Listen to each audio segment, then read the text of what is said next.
In 1838, two German biologists, Matthias Jakob Sladen and Theodor Schwann, put forward the theory of life. उन्होंने theory of life को उन्होंने आगे बढ़ाया और बताया इसके बारे में. The main points of this theory as follows. जो main points थे वो ये हैं. All living things are made up of cells. सभी living beings cells से बने हुए हैं. They are the basic structure units of living cells. Living cell की ये बेसिक स्ट्रक्चर्स होते हैं. All cells are similar in structure and function. सभी सेल एक जैसे होते हैं स्ट्रक्चर और फंक्शन से, बट आर नॉट आइडेंटिकल. लेकिन स्ट्रक्चर और फंक्शन से सिमिलर तो हो सकते हैं, लेकिन हूबहू एक जैसे नहीं हो सकते. New cells are form due to division in old cells. पुरानी सेल से ही नई सेल्स बनती हैं डिवाइड होकर. Growth of an organism depend on the growth and multiplication of its constituent cell. जो ऑर्गेनिज्म की ग्रोथ होती है वो डिपेंड होती है ग्रोथ पर एंड मल्टीप्लिकेशन ऑफ इट्स, किसी सेल के ग्रोथ होने पर या फिर उसके मल्टीप्लिकेशन होने पर. The function of an organ is the sum total of the function and interaction of its cell. किसी जो फंक्शन होता है ऑर्गेनिज्म का वो सब उसकी सेल के फंक्शंस पर ही डिपेंड होता है. उसकी सेल आखिर फंक्शन क्या कर रही है. Diversity in cell. Cell are complex in nature. Cell काफ़ी कॉम्प्लेक्स होती है नेचर में. And present in several numbers, और काफ़ी सारे नंबर्स में होते हैं ये. Shape and size. They also transparent and colourless. Transparent भी हो सकते हैं, मतलब कलरलेस भी हो सकते हैं. Transparent material which are also colourless are difficult to observe under microscope. इनके अंदर जो ट्रांसपेरेंट मटेरियल होता है उसे माइक्रोस्कोप में स्टडी करना थोड़ा मुश्किल होता है. दैट्स वाई स्टेन्स और डाइज और different colours are use to observe the cell. और इसीलिए स्टेन्स या कलर्स का इस्तेमाल करते हैं, डाइज का, उसके अंदर के जो ऑर्गेनल्स हैं वो कलर्ड हो जाएं और नज़र आ जाएं. वैसे जो उसमें हम लोग स्टेन्स करते हैं तो उसका नाम होता है सेफ्रानिन. सेफ्रानिन से करते हैं हम लोग. There is a variety of living being on the earth. Some of them are unicellular and other are multicellular.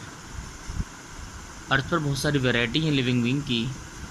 इसमें कुछ यूनिसेलुलर हैं, मतलब जो एक सेल से बने हुए हैं, और कुछ इसमें मल्टीसेलुलर हैं जो एक से ज़्यादा सेल से मिलकर बने हुए हैं. एक सेल वालों को नाम दिया गया यूनिसेलुलर, जैसे example amoeba, paramecium, Euglena, bacteria. और मल्टीसेलुलर को जो इसमें एक साथ सेल होती है उसमें नाम दिया गया मल्टीसेलुलर. एग्जाम्पल प्लांट्स हैं, एनिमल्स हैं. इनमें बिलियंस या ट्रिलियन सेल्स हो सकती हैं.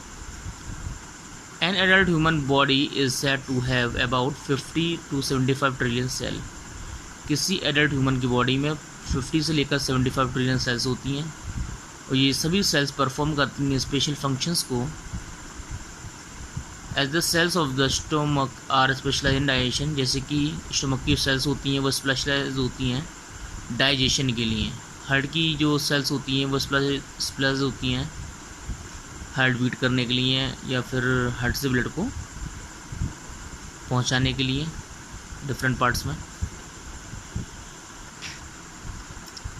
शेप की बात करते हैं. Cell exist in different shape. Cell काफ़ी शेप से मिलती है. They may be flat, oval, spherical, cylindrical, cuboidal, spindle shape और इरेगुलर. ये सब सेल के शेप हैं. The shape varies with the type of function. Functions के हिसाब से जो सेल्स होती हैं उनके शेप वेरी हो सकते हैं. This can be clearly seen in the case of nerve cell. उससे हम लोग नर्व सेल में अच्छी तरह से समझ सकते हैं. A nerve cell has long thread like projection. Nerve cell में एक थ्रेड लाइक प्रोजेक्शन होता है. This help the cell to transmit messages from one cell to another. ये सेल मैसेज को भेजती है एक सेल से दूसरी सेल में. Cells like amoeba and the white blood cells extend some region of their body to engulf food particles and foreign body respectively, thus their shape on changing. Amoeba या RBC का WBC का जो shape होता है वो irregular होता है। Clear. Plant cells too vary in shape, plant cell भी शेप में वेरी होते हैं। They are located on the outer part of the stem, give strength to a plant. जो प्लांट के आउटर पार्ट पर होते हैं वो ज़्यादा स्ट्रेंथ देते हैं, प्लांट को सपोर्ट देते हैं। The cells for carrying water and food, water food को ट्रांसपोर्ट करते हैं सेल के अंदर, वो प्लांट के अंदर वो डिफरेंट होते हैं, उनके अंदर होल्स होते हैं एंड पर।